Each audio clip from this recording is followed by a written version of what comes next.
So the 12 houses, I know you guys are wondering what a house means because I've mentioned it in past videos. So I wanted to do a video that just clarified what it meant and how you can use it to understand your chart and understand astrology more deeply. Everyone knows their sun sign. I'm a Scorpio. I think that's common knowledge even if you don't know astrology at all. But no one really knows that the birth chart, it's a wheel, and it's broken up into 12 different houses. Everyone has all 12 signs somewhere in their birth chart. It's just ruling a different part of their house. So understanding your rising sign is extremely important. And the only way that you can understand that is not only knowing your birth day and location, but knowing your birth time. And knowing it as exact as possible will give you a truer understanding of how your chart is laid out and what your rising sign is. When you're born, essentially your rising sign is the sign that was on the eastern horizon. So that is your filter in how you see the world, and it sets up your entire birth chart. So yeah, that leads me into what is the first house. The first house is the house of self. It is your ego and how you saw the world and developed as an early child. Aries is, the ruler of this house, and Mars. So, anyone with heavy first house placements is they're very in tune with their own needs and wants, and they know what they want and can go after something very easily. That leads me into the second house, which is ruled by Taurus and Venus. And the second house is the house of self-worth, how we earn income, how we walk through the world every day, and what we think about ourselves. It's not just about money. I know I joke about how, Taurus is about money and Venus and indulgence. It really comes down to self-esteem and your self-worth as a person. So this house can signify how you will earn a living. So this is a very important house. And it leads you into the third house, which is ruled by Gemini and Mercury. And a lot of these houses in the beginning, as you go from the rising sign over, are how you develop as an early child. And so this is the house of communication and networks. So it rules siblings, and these are some of the first people around your age that you communicated with and conversed with and played with and talked with when you were young. Going to school and that communication and learning communication and learning styles, that all develops there. And that leads into the fourth house, which is the house of home and the family and ancestral roots. And that is ruled by Cancer and the moon. And this is another foundational, important house of the chart, and it's in the private sector of life. And it leads into the fifth house, which I'm actually a fifth house person, hence my craziness and crazy antics on this channel. But the fifth house is ruled by Leo and ruled by the sun. And this is the house of creativity. This is the house of romance, self-expression. Acting is in this house. Broadway is in this house. And this house is all about self-expression. So we move on from the house of self-expression and creativity, a house ruled by Leo and the sun, onto a house ruled by Virgo and Mercury, the sixth house. This is the house of work, duty, practicality, everyday life, everyday tasks. So this is a house of service. So, many people who have heavy sixth house placements can go into the medical field or become a doctor, become a nurse. They're just the careers that call to them help other people in their everyday lives. When you go to the seventh house, that is where marriage and partnership lives. And this is ruled by Libra and Venus.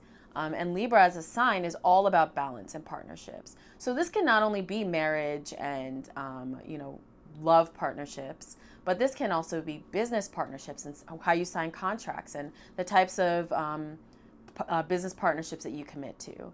So this is the type of house when a client asks me about their marriage or about future marriages, this is the house that I pay attention to. The eighth house, my favorite house, ruled by Scorpio. And essentially this house is the house of sex, death, and transformation. It's a house of other people's money. It's a house of taxes.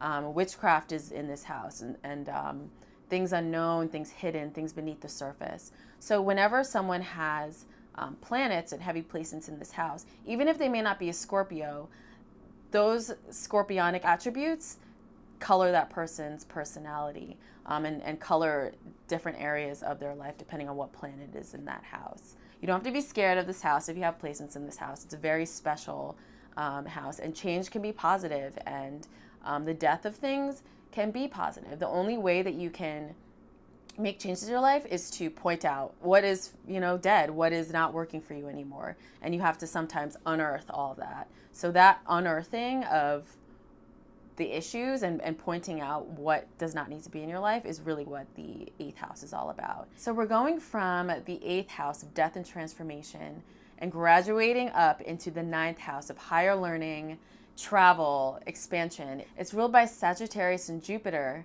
and these are both a planet and a sign of luck, expansion, growth, optimism. So this house is essentially about growing up, going to college, and really expanding your horizons through education, life experience, traveling to new places. That's why I mentioned in an earlier video, Sagittarians, someone with heavy Sagittarius in 9th house placement cannot survive if they don't travel and broaden their horizons and, experience life, experience new foods, experience different culture, where you're kind of thrust out into the world and you learn from gurus and teachers and professors and guides along the way on how to now grow as a person. So that's what the 9th house is all about. So you're going from college and the 9th house of higher learning, education, travel, into the 10th house of achievement and career and honor. So this is what you get after you've gotten your bachelor's and maybe even your master's or PhD.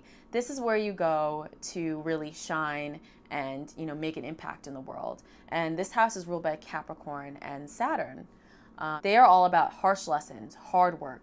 The belief with Capricorn energy is you're not going to get anywhere not having motivation and not working steadily every single day. You have to put in the hard work. Sometimes you have to put in the sleepless nights to get where you're going and to achieve. So you're going from achievement and all the things that you get after you've become of age, after you've learned from life experience and traveled and experienced the world, into the 11th house of Aquarius. So this house rules innovation and networks like the internet and groups of people. So essentially, Aquarian energy in this house all about bettering humanity and networks of people and inspiring the collective.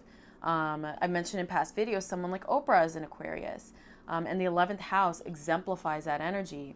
People with heavy 11th house placements, they are the type of people who will go protest out in the street. They are the type of people who take part in the government and really care about what's going on in the world every single day because they want to see humanity progress and they want to see the world a better place. So we're going from the 11th house of friends, groups, and networks to the 12th house, the final house on the zodiac wheel. It's ruled by Pisces, it's ruled by Neptune and Jupiter, and essentially this house and Pisces as a sign contains little bits of other signs. People with 12th house placements, some of them can have access to, the spiritual realm and just spirituality. They gravitate towards it. For instance, a lot of musicians and artists have placements in the 12th house because in order for them to create such genius levels of work, it doesn't just come from an ordinary place. They, have access to just a different way of thinking. So that is the last house